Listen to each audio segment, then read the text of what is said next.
last 4 years, I've changed from being a worrier, a make sure everything is straight, all my ducks in a row, to more of a go with the flow and everything doesn't have to be perfect.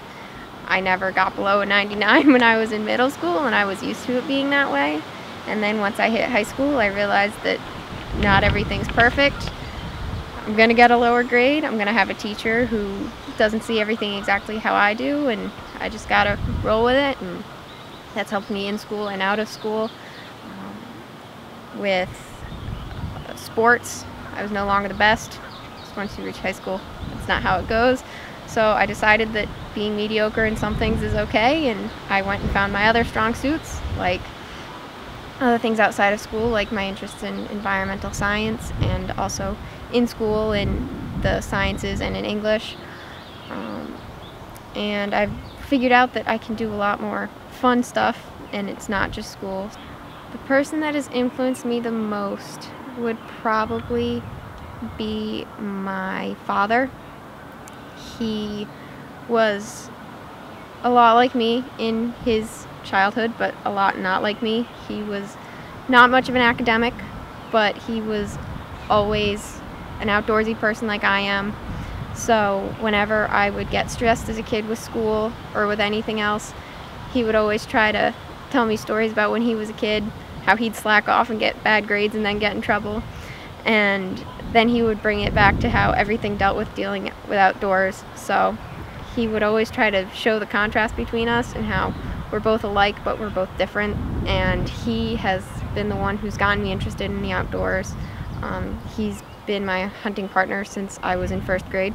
He was the one who taught me everything about shooting guns, all the different trees, all the different animals, tracks. He also showed me what farming is. He would always bring me down to the farms. He would be the one who was dragging the chickens over or getting licked by the calves so I could pet their head. And he is never afraid to tell me how proud he is, and he's always there to support me when I'm losing my mind, whether it's school or stuff with friends or just life together. So he has definitely been a big, major part of my life. I am most proud in my life of probably my knowledge of the outdoors. A lot of kids that I've known don't know anything about nature, or they know very little, and it's just been a part of who I am my entire life. I can go outside and you can throw me in the woods and I can tell you what this tree is, what that tree is. I can find my own food, and I feel just my connection with nature is a lot more than most kids have, and I always have that to fall back on when I have a lot going on, and it's my release from our crazy society. And I'm always going to have that with me, and I can pass that on to all of my friends and my family and my kids someday. And it keeps me from being reliant upon technology and from just those things that we all find so engulfing today.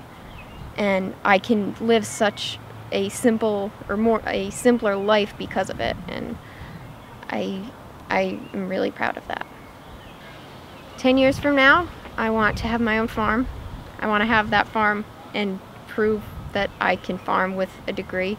I want to have taught people where food comes from, that it doesn't just come from behind the McDonald's cashier. I want them to know that their burger came from a cow that lived outside, that ate grass, and I want them to understand that their vegetables didn't come from the produce section of Walmart. Somebody had to take the time to go outside to grow it and put in all that effort, and people need to appreciate where their food comes from and how much it takes to be healthy. So I want to have a farm that can bring in the community and prove that. And